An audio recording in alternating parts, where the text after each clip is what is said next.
눈동자에 깃든 운명을 읽는 아이. 그가 본 것은 조선의 멸망이었다. 깊은 산속 칠흑 같은 어둠을 가르는 비명소리. 7살 아이의 간절한 울부짖음은 폭우와 천둥 속에 삼켜져 흔적도 없이 사라졌습니다. 제발 살려주세요. 하지만 그 절규에 응답한 것은 차가운 빗방울과 야생동물의 울음소리뿐이었죠. 그는 버려졌습니다. 사람들이 입을 모아 귀신이 씌었다고 저주받은 아이로서.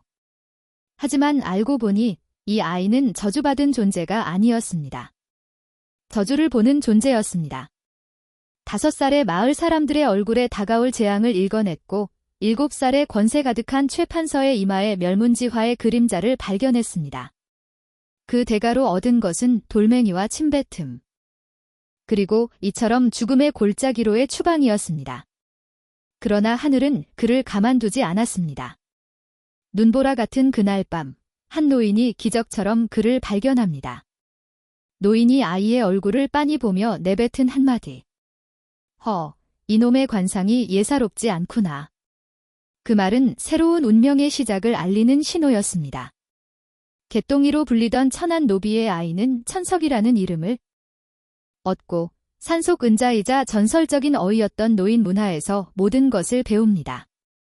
의술, 주역, 그리고 자신의 타고난 능력, 관상에 참된 의미를요. 사람의 얼굴에 쓰인 과거와 현재, 미래를 꿰뚫어보는 힘, 그것은 점이 아니라 마음의 병과 운명의 고리를 읽는 눈이었습니다. 세월이 흘러 22살 청년으로 자라난 천석. 그의 소문은 산을 넘어 한양까지 퍼져나갔습니다. 산속의 얼굴만 봐도 병을 고치는 신통한 도사가 있다더라. 하지만 그의 눈앞에 다시 펼쳐진 것은 옛 원한의 대상이었습니다. 여전히 탐욕의 검은 기운을 뿜으며 왕의 병환이라는 국가적 위기 속에서 권력의 끈을 움켜쥐려는 최판서의 모습. 그리고 깊은 궁고단, 죽음의 그림자에 빠진 왕의 모든 어이들이 손쓸 방법을 잃은 가운데 오직 한 사람만이 그 참된 원인이 병이 아닌 기니적인 독임을 꿰뚫어 봅니다. 한 아이의 예언이 조선의 운명을 바꿀 가장 위대한 예언이 될 줄 그때 누가 알았겠습니까? 죽음의 골짜기에서 시작된 한 소년의 여정이 이제 한 나라의 생사를 가르는 거대한 싸움으로 번지려 합니다. 버려진 천재 아이는 과연 자신을 파멸로 몰았던 자들을 용서할 수 있을까요? 아니면 하늘이 내린 그의 눈동자에 비친 대로 조선의 운명을 새로운 길로 이끌 수 있을까요? 지금 버림받은 자에서 구원자가 된 그의 이야기가 시작됩니다. 아주머니, 소가 오늘 밤에 빠져나갈 것입니다. 5살 아이의 말은 신기하게도 하나하나 맞아떨어졌습니다. 하지만 사람들은 수군거렸습니다. 저 아이는 귀신이 씌었음이 틀림없어. 사람들은 관상을 보는 아이를 귀신이 씌었다며 깊은 산속에 버렸습니다. 그때 한 노인이 나타나 아이의 얼굴을 뚫어지게 바라보았습니다. 이놈의 관상이 예사롭지 않구나. 구름 야담의 이야기가 계속될 수 있도록 구독과 좋아요로 응원해주세요. 자, 그럼 오늘도 감동적인 옛날 이야기를 지금 바로 시작하겠습니다. 옛날 옛적 한양 남쪽의 최판서라는 양반이 살고 있었습니다. 최판서는 재물도 많고 권세도 높았지만 욕심만큼은 하늘을 찌를 듯하였지요. 그의 집에 노비로 태어난 아이가 있었습니다. 이름은 관우였습니다. 관우가 세상에 나오던 날 참으로 기이한 일이 벌어졌습니다. 갓난아이는 울지도 않고 그저 산파의 얼굴을 뚫어지게 쳐다볼 뿐이었습니다. 산파는 등골이 오싹해지는 것을 느꼈습니다. 아이의 눈동자가 마치 자신의 속속들이를 꿰뚫어보는 듯했기 때문이지요. 이상한 아이로구나. 산파는 중얼거리며 아이를 어미의 품에 안겨주고는 황급히 방을 나섰습니다.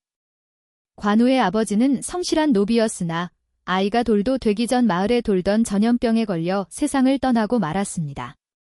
고단한 삶을 살던 어머니는 그 슬픔을 이기지 못하고 시름시름 앓다가 결국 관우가 3살이 되던 봄에 눈을 감았습니다.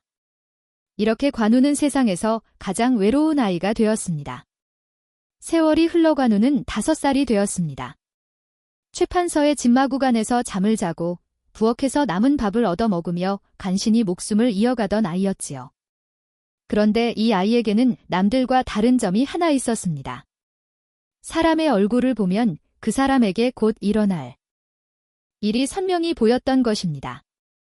어느 날 관우는 마을 김씨댁 아주머니를 보고 말했습니다. 아주머니, 소가 오늘 밤에 빠져나갈 것입니다. 소를 잃고 외양간을 고치게 되실 거예요. 김씨댁 아주머니는 코웃음을 쳤습니다. 자기가 소를 늘 외양간에 튼튼히 메어두는데 무슨 헛소리냐는 것이었지요.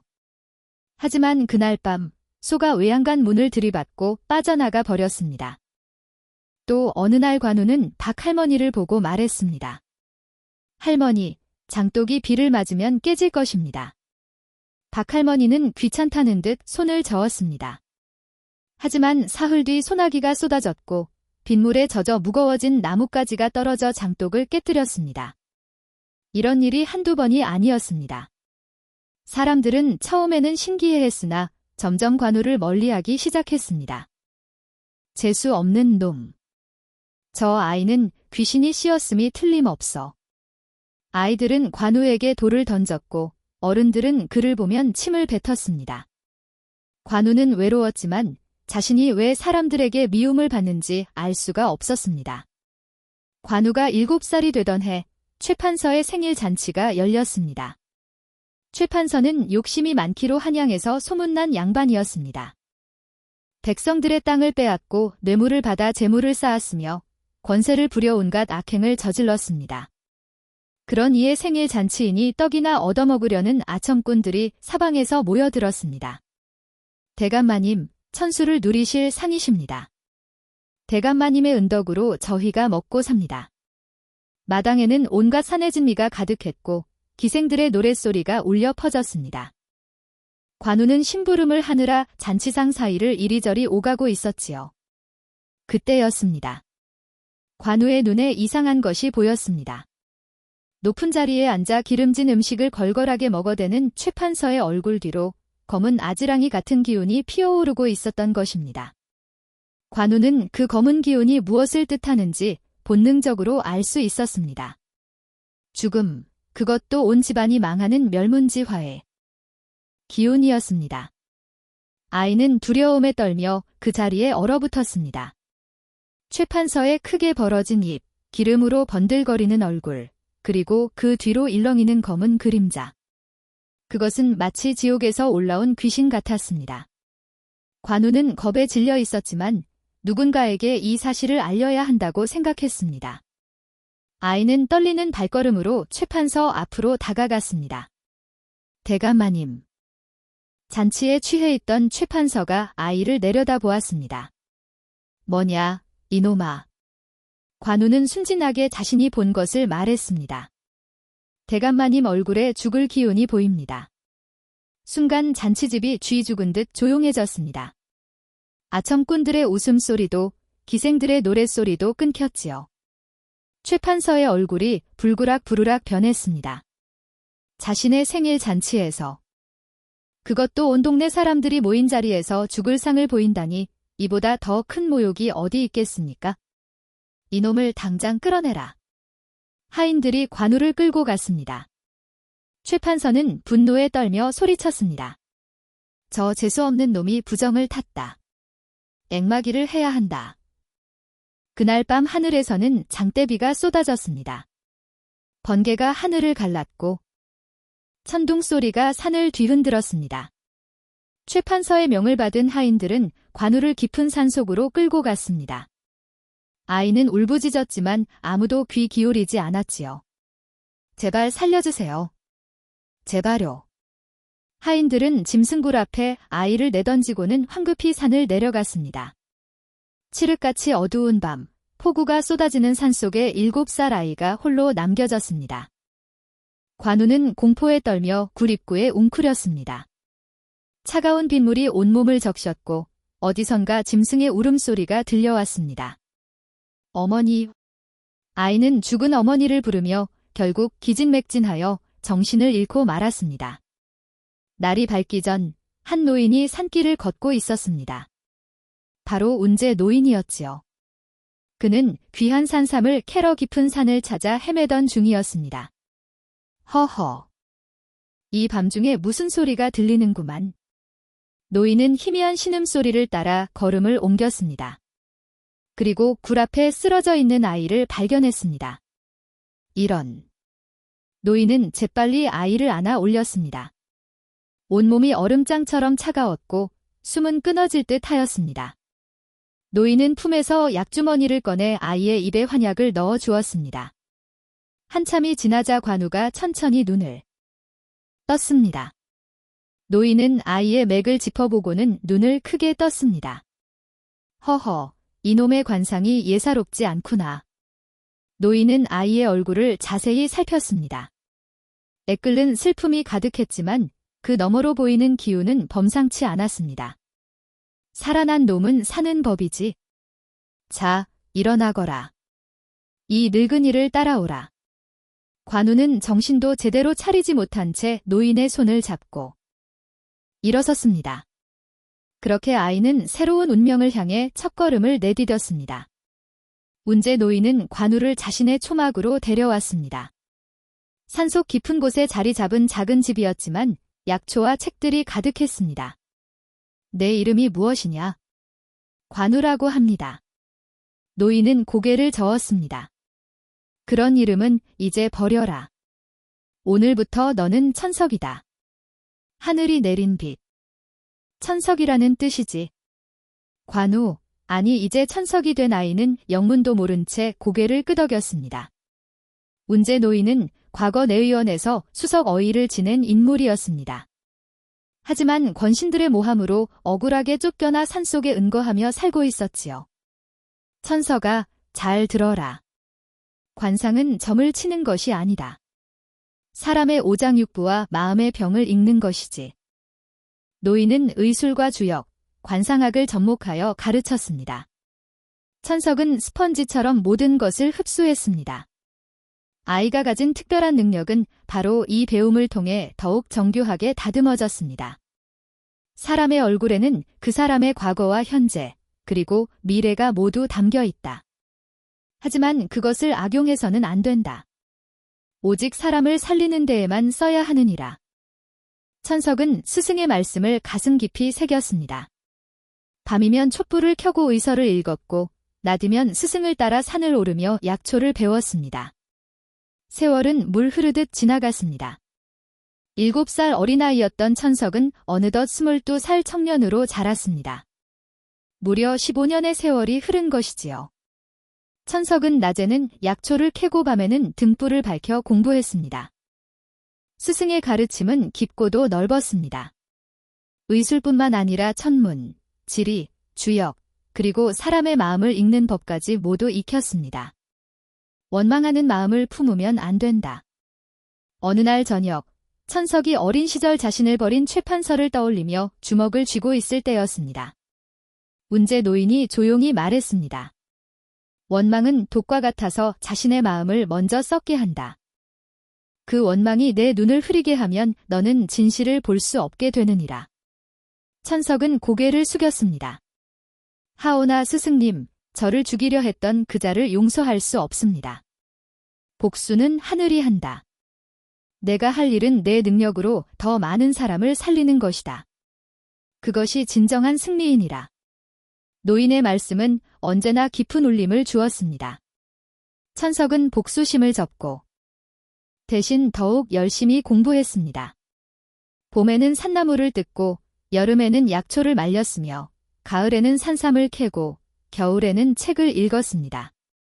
그렇게 사계절이 15번 바뀌는 동안 천석은 누구도 따라올 수 없는 경지에 이르렀습니다. 사람의 얼굴만 보면 그 사람의 병이 무엇인지, 마음속에 무슨 근심이 있는지, 앞으로 어떤 일이 벌어질지 꿰뚫어 볼 수 있게 된 것입니다. 이제 너는 스승을 넘어섰구나. 운제 노인이 흐뭇하게 웃으며 말했습니다. 아닙니다. 스승님, 제가 가진 모든 것은 스승님께서 주신 것입니다. 허허, 겸하기까지 하니 내 제자 농사는 잘 지은 셈이로다.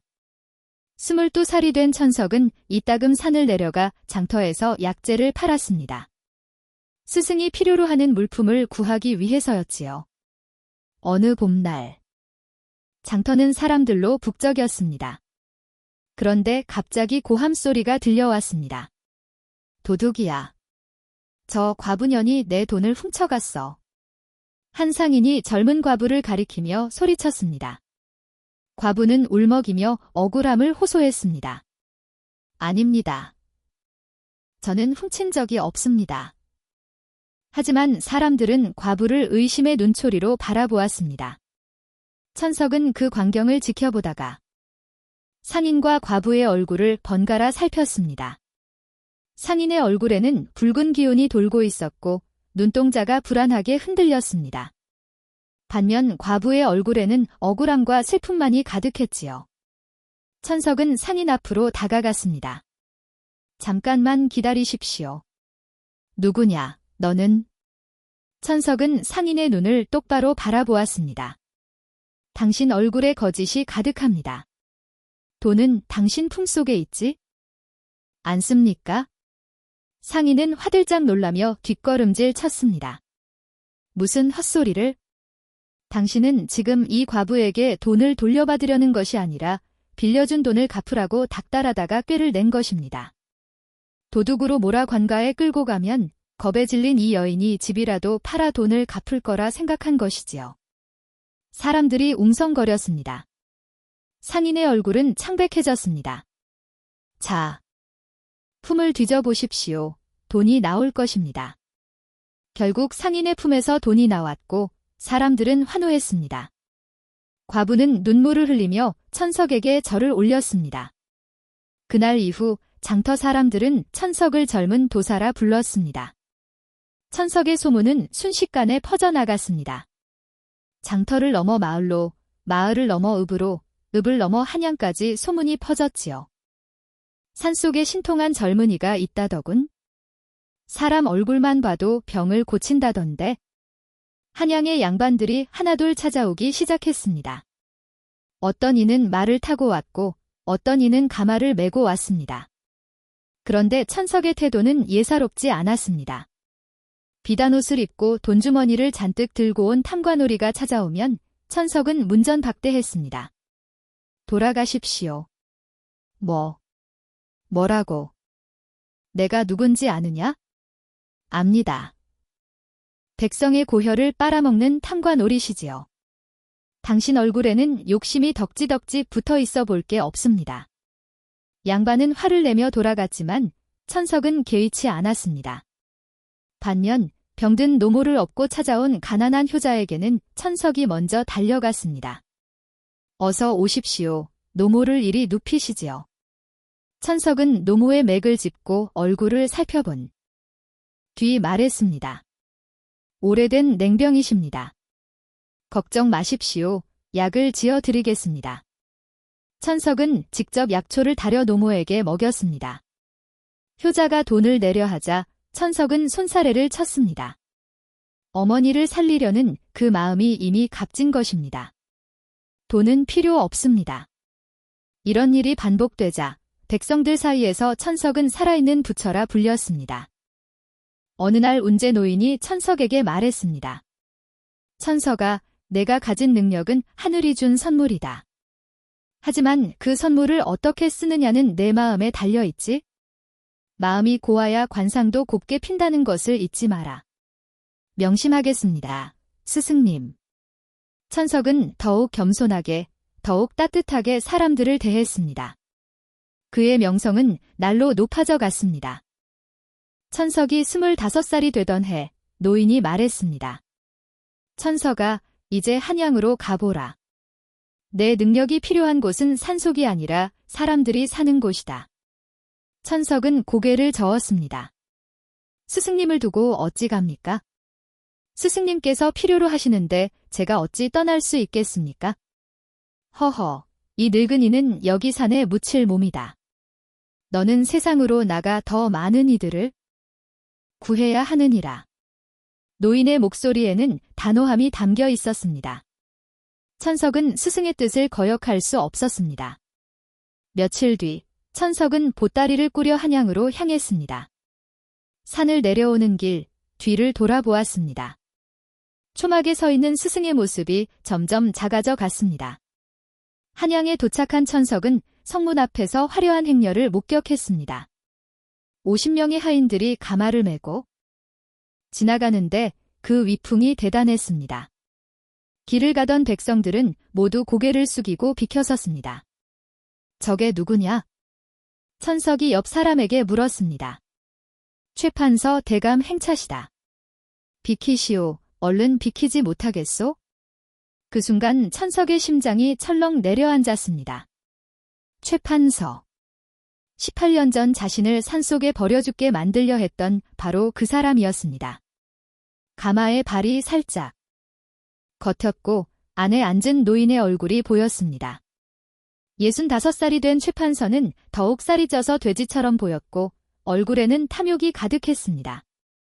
그 뒤로 여전히 검은 기운이 일렁이고 있었습니다. 천석은 자신도 모르게 주먹을 꽉 쥐었습니다. 심장이 쿵쿵 뛰었고 온몸에 피가 끓어올랐습니다. 어린 시절의 기억이 파도처럼 밀려왔습니다. 폭우가 쏟아지던 밤. 짐승굴 앞에 버려졌던 그날의 공포가 생생했습니다. 바로 그때 등 뒤에서 익숙한 목소리가 들렸습니다. 천석아. 천석이 놀라서 돌아보니 운제 노인이 지팡이를 짚고 서 있었습니다. 숨이 가빠 보였습니다. 먼 길을 급히 달려온 것이 분명했습니다. 스승님. 어찌 여기까지 몸이 불편하신데?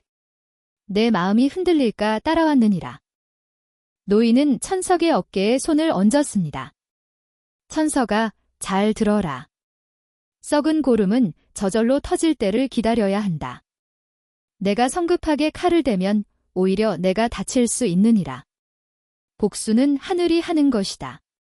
천석은 깊게 숨을 들이쉬었습니다. 스승의 말씀이 옳았습니다. 복수는 때를 기다려야 했습니다. 명심하겠습니다. 스승님. 운제 노인은 천석의 어깨를 토닝했습니다. 좋다. 지금은 내 능력을 더욱 갈고 닦을 때다. 하늘이 너를 쓸 때가 반드시 온다. 그때를 위해 준비하거라. 천석은 고개를 끄덕이고 행렬이 사라진 거리를 바라보았습니다. 마음속 깊은 곳에서 복수의 불씨가 타오르고 있었지만 천석은 그것을 꼭 눌러 담았습니다. 때를 기다리기로 한 것입니다. 하늘이 정한 그때를 말입니다. 그로부터 석 달 뒤 한양 전체가 발칵 뒤집어졌습니다. 왕께서 원인 모를 괴질에 걸리셨다는 소문이 퍼진 것입니다. 대전 안에서는 왕의 신음소리가 밤낮으로 이어졌습니다. 악몽에 시달리고 식은땀을 비오듯 흘리며 음식도 제대로 넘기지 못하셨지요. 밤이면 괴로운 비명을 지르며 깨어나시곤 했습니다. 내의원의 어이들이 밤낮으로 약을 다렸으나 왕의 병세는 나아지지 않았습니다. 오히려 날이 갈수록 더욱 깊어져만 갔습니다. 침을 놓아도 소용없었고 약을 다려도 차도가 없었습니다. 궁궐 전체가 무거운 분위기에 휩싸였습니다. 궁녀들은 속삭였고 내관들은 근심 어린 얼굴로 복도를 오갔습니다. 이때 조정의 실세로 굴러가던 최판서가 움직였습니다. 그는 이 기회를 놓치지 않았지요. 전하의 병환이 범상한 병이 아니옵니다. 귀신이 붙은 것이니 무당을 불러 굿을 해야 합니다. 대신들이 반대했습니다. 그럴 수는 없습니다. 무당을 궁궐에 들이는 것은 예법에 어긋납니다. 하지만 왕의 병세가 워낙 심각하자 결국 최판서의 뜻대로 되었습니다. 왕께서 직접 허락하신 것입니다. 최판서는 자신의 아들을 통해 미리 매수해둔 무당을 궁궐로 들였습니다. 그 무당은 이름만 무당이었을 뿐 실은 사기꾼에 불과했습니다. 이것은 조상신이 노하신 것이옵니다. 큰 굿을 올려야 합니다. 무당은 요란하게 굿판을 벌이고 온갖 주문을 외쳤습니다. 그리고 정체를 알 수 없는 부적을 태운 물을 왕께 올렸습니다. 하지만 그 물에는 왕의 정신을 흐리게 만드는 약이 섞여 있었습니다. 최판서의 계략이었지요. 왕을 병들게 하고 자신이 구원자처럼 나타나 권력을 장악하려는 음모였습니다. 과연 무당이 올린 물을 마신 후 왕의 병세는 더욱 깊어졌습니다. 어전에서는 왕의 괴로운 신음소리가 끊이지 않았고 궁궐 전체가 슬픔에 잠겼습니다. 백성들도 불안에 떨었습니다. 전하께서 위독하시다니 나라의 망조가 든 것 아닌가? 이러다 나라가 어찌 되는 것이냐? 한양 거리에는 흉흉한 소문이 떠돌았고 백성들의 마음은 어두워져만 갔습니다. 장터는 한산해졌고 사람들은 집에만 틀어박혀 있었습니다. 무당의 굿하는 날이 갈수록 요란해졌습니다. 징과 꽹과리 소리가 대궐을 뒤흔들었고 온갖 이상한 주문이 밤낮으로 이어졌습니다. 무당은 궁궐 곳곳에 부적을 붙이고 왕께 정체불명의 약물을 계속 올렸습니다. 그럴수록 왕의 정신은 더욱 혼미해졌고 몸은 더욱 쇠약해져 갔습니다. 한때 씩씩하시던 왕의 모습은 온데간 되없었습니다. 이것은 악귀가 깊이 들어앉은 것이옵니다. 더 큰 굿을 해야 합니다. 산돼지를 잡고 소를 잡아 재물을 올려야 합니다. 무당의 말에 따라 궁궐에서는 엄청난 재물이 쓰여졌습니다. 그 재물은 고스란히 최판서와 무당의 주머니로 들어갔지요. 내의원 어이들은 이것이 잘못되었다고 간언했으나 최판서의 권세 앞에서 아무도 나서지 못했습니다. 감히 무엇을 안다고 전하의 치료를 방해하는가? 너희들이 약을 다려도 차도가 없지 않았느냐? 최판서의 호통에 어이들은 입을 다물 수밖에 없었습니다. 말을 잘못 꺼냈다가는 목이 날아갈 판이었습니다. 한편 백성들 사이에서는 점점 더 불길한 소문이 퍼졌습니다. 전하께서 곧 승하하신다던데, 조정의 간신이 득실거린다던데, 나라가 망하는 게 아닐까? 백성들은 근심 어린 얼굴로 하루하루를 보냈습니다. 한양 전체가 먹구름에 덮인 듯 어두웠습니다. 길거리에는 사람들의 웃음소리가 사라졌습니다. 최판서는 은밀히 웃음을 지었습니다. 모든 것이 자신의 계획대로 흘러가고 있었기 때문입니다. 왕이 더욱 쇠약해지면 자신이 섭정을 하게 될 것이고 그렇게 되면 나라 전체가 자신의 손아귀에 들어올 것이었습니다. 세상이 내 것이 되는구나. 이 모든 것이 내 것이 될 터이니. 최판서는 탐욕이 가득 찬 눈으로 궁궐을 바라보았습니다. 그의 눈에는 권력에 대한 집착만이 가득했습니다. 산속 초막에서 이 모든 소식을 들은 운제 노인은 깊은 한숨을 내쉬었습니다. 나라가 위태롭구나. 백성들이 고통받고 있구나. 노인은 며칠 밤을 뜬 눈으로 지샜습니다. 오랜 고민 끝에 결심을 했습니다. 장롱 깊숙한 곳에서 낡은 나무 상자를 꺼냈습니다. 그 안에는 오래전 내의원에서 쓰던 신분패와 한 통의 서신이 들어 있었습니다. 노인은 떨리는 손으로 그것들을 꺼내며 눈시울을 붉혔습니다. 20해 만에 꺼내보는 물건이었습니다. 운제 노인이 천석을 불렀습니다. 천석아, 이것을 받아라. 천석은 스승이 내민 패와 서신을 받았습니다. 패에는 내의원 수석어의 운제라는 글자가 새겨져 있었습니다. 스승님, 이것은... 천석은 놀라서 패를 바라보았습니다. 수석어이라니 스승님이 얼마나 높은 자리에 계셨는지 비로소 알게 된 것입니다. 내가 궁궐에 있을 때 쓰던 물건이다. 그리고 이 서신은 내 옛벗에게 보내는 편지이니라. 운제 노인은 천석의 손을 꼭 잡았습니다. 그 손은 차갑고 떨리고 있었습니다. 천석아, 이제 내가 나설 때가 왔다. 이 패를 들고 궁궐로 가거라. 내 옛벗 상선 영감이 너를 도와줄 것이다. 하오나 스승님, 제가 어찌 감히 궁궐에... 저는 아무것도 아닌 천한 몸인데... 아니다. 너는 하늘이 보낸 자인이라. 운제 노인의 목소리에 힘이 실렸습니다. 너는 할 수 있다. 아니, 너만이 할 수 있다. 나라를 구하고 백성을 구하고 전하를 구하는 것, 그것이 바로 하늘이 내게 준 천석의 의미이니라. 천석은 스승의 간절한 눈빛을 보았습니다. 늙고 병든 스승이 마지막 힘을 짜내어 자신을 보내려 하는 것이었습니다. 알겠습니다, 스승님. 반드시 전하를 살려내겠습니다. 나라를 구하겠습니다. 천석은 패와 서신을 품에 넣고 일어섰습니다. 천석아. 문을 나서려는 천석을 노인이 불렀습니다. 기억하거라. 원망으로 사람을 대하지 말고 자비로 사람을 대하거라. 그것이 진정한 어이의 마음이니라. 내가 최판서를 만나더라도 마음을 흔들리지 마라. 명심하겠습니다, 스승님. 천석은 깊이 절을 하고 한양을 향해 달려갔습니다. 뒤돌아보니 스승이 초막 앞에 서서 손을 흔들고 계셨습니다. 천석이 궁궐 정문에 도착했을 때는 한밤중이었습니다. 수문장들이 창을 들고 길을 막아섰습니다. 누구냐? 이 밤중에 궁궐에 무슨 일이냐? 전하를 뵙러 왔습니다. 수문장들이 코웃음을 쳤습니다. 감히 상놈 주제에 전하를 뵙겠다고? 정신이 나갔구나. 썩 물러가지 못할까? 한 수문장이 창을 들이밀며 위협했습니다. 천석은 침착하게 품에서 운제 노인의 패를 꺼내 보였습니다. 내의원 수석어의 운제 영감의 패입니다. 상선 대감께 이것을 전해주시기 바랍니다. 수문장들이 패를 보고 놀랐습니다. 비록 오래된 것이지만 분명 진짜 내의원 패였습니다. 달빛 아래에서도 금빛이 반짝였습니다. 이것이 정말 운제 영감의 패란 말이냐?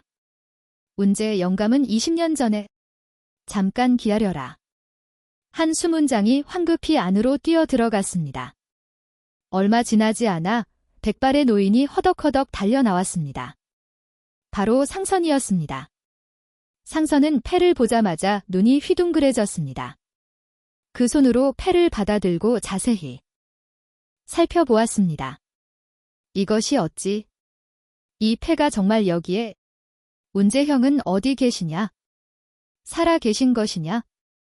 상선의 목소리가 떨렸습니다. 스승님께서 저를 보내셨습니다. 천석은 서신을 꺼내 상선에게 전했습니다.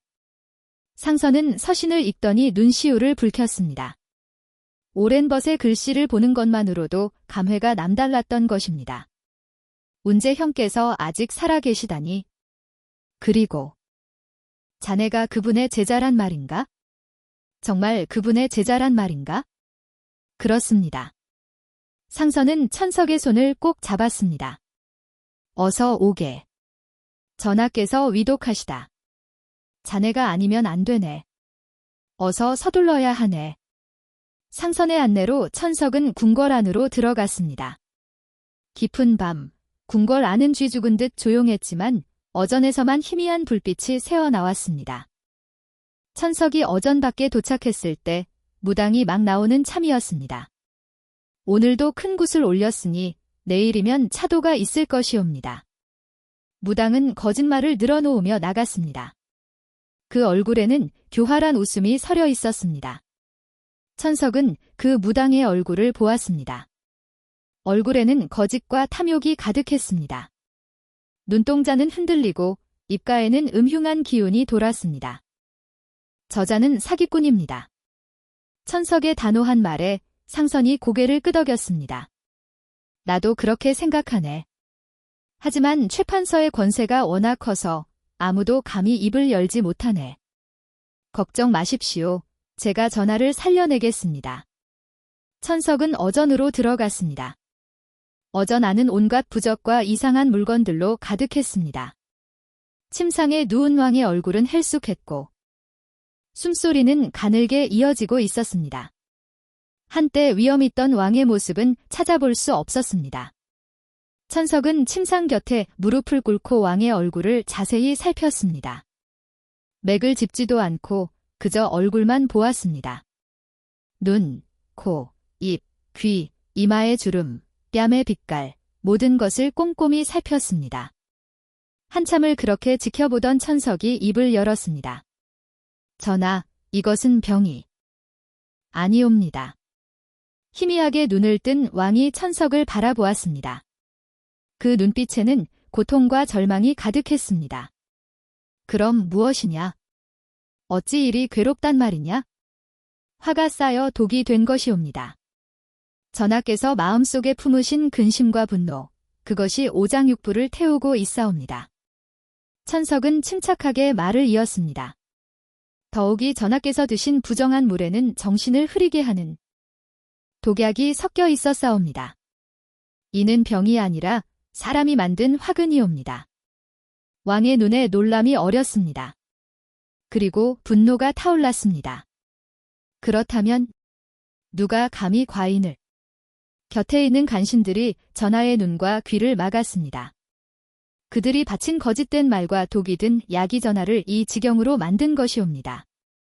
천석의 말에 왕은 분노와 슬픔이 뒤섞인 표정을 지었습니다. 자신을 믿고 의지했던 신하들이 자신을 해치고 있었다는 사실을 깨달은 것입니다. 경은 과인을 구할 수 있겠는가? 정말 구할 수 있겠는가? 왕의 목소리에는 간절함이 담겨 있었습니다. 그러하옵니다. 전하, 하오나 먼저 이 모든 부적을 치우고 맑은 공기를 들이셔야 하옵니다. 이방 안의 탁한 기운이 전하를 더욱 괴롭게 하고 있사옵니다. 천석은 상선에게 명했습니다. 이방 안의 모든 부적과 이상한 물건들을 치워주십시오. 그리고 창문을 활짝 여십시오. 상선이 재빨리 움직였습니다. 부적들이 찢겨나가고 창문이 열리자 신선한 바람이 어전 안으로 들어왔습니다.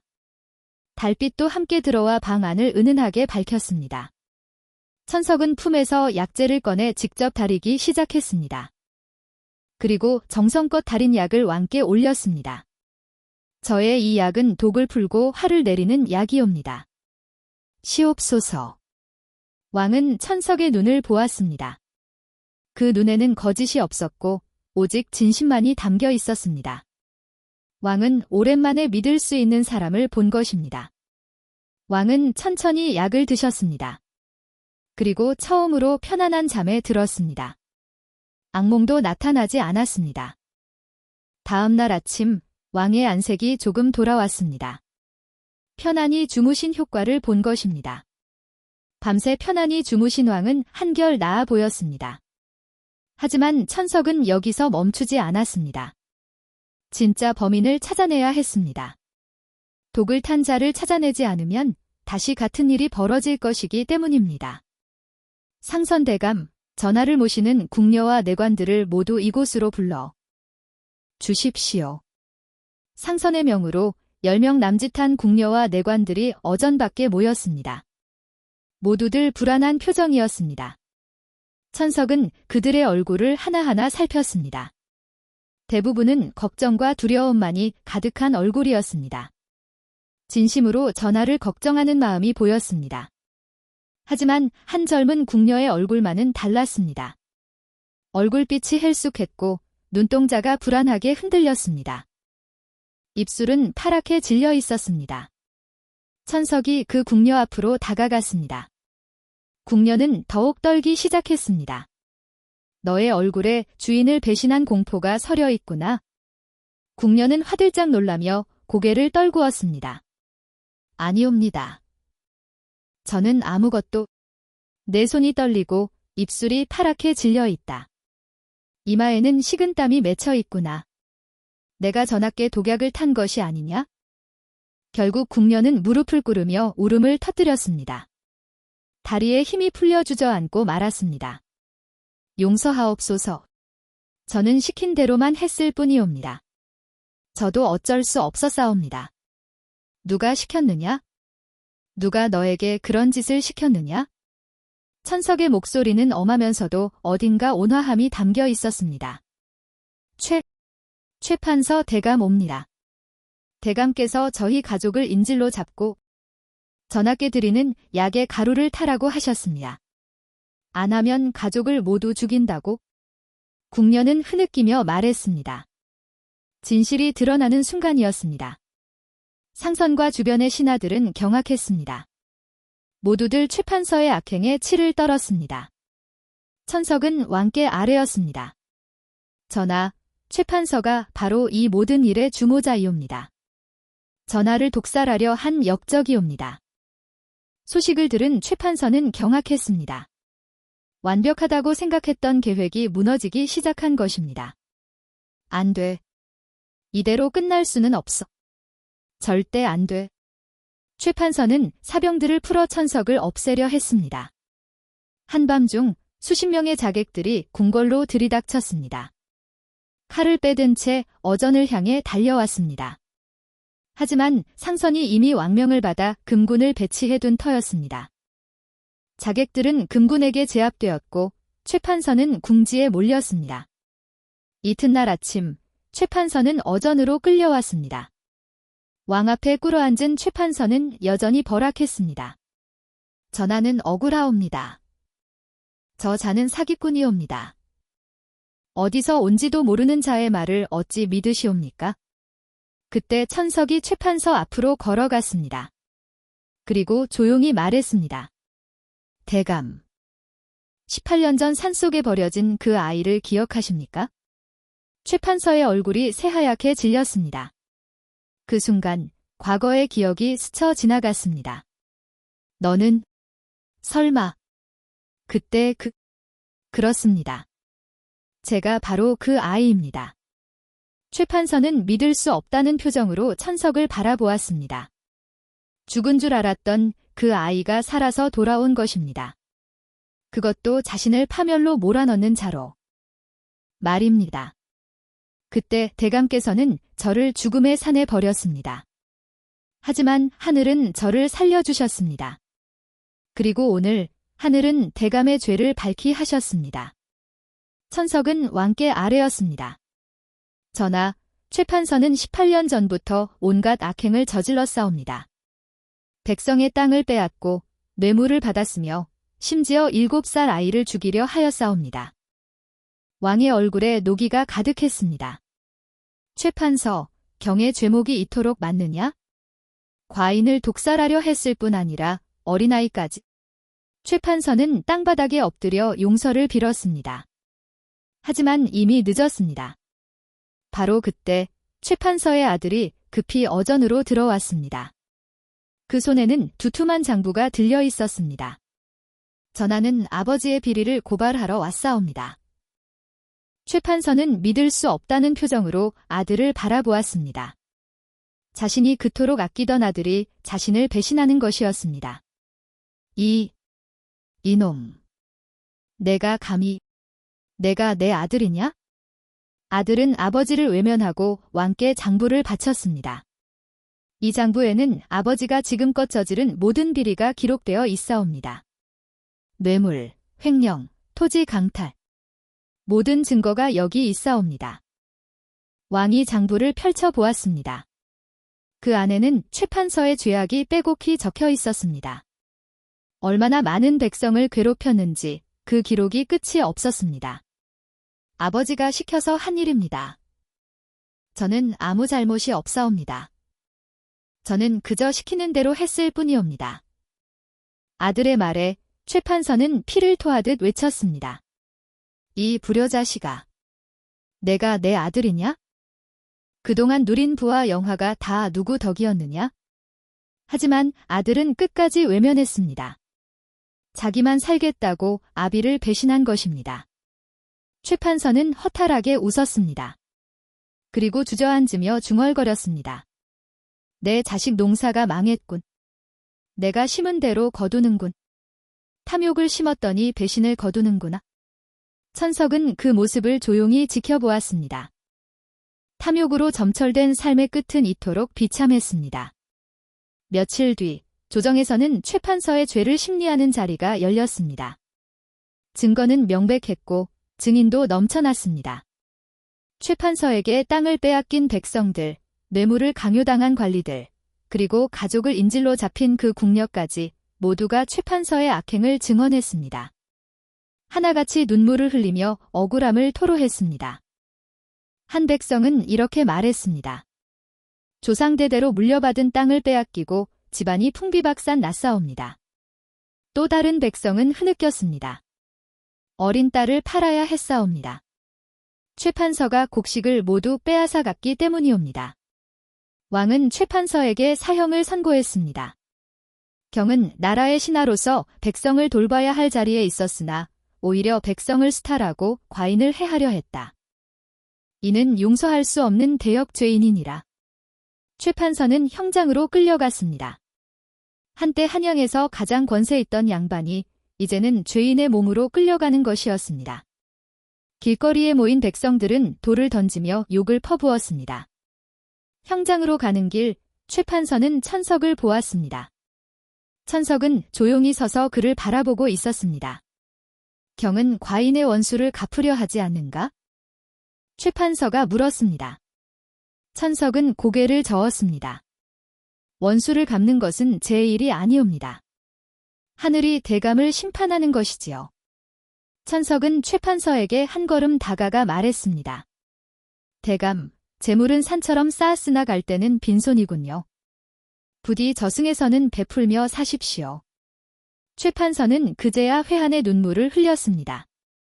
평생을 탐욕으로 살아온 자신의 삶이 주마등처럼 스쳐 지나갔습니다.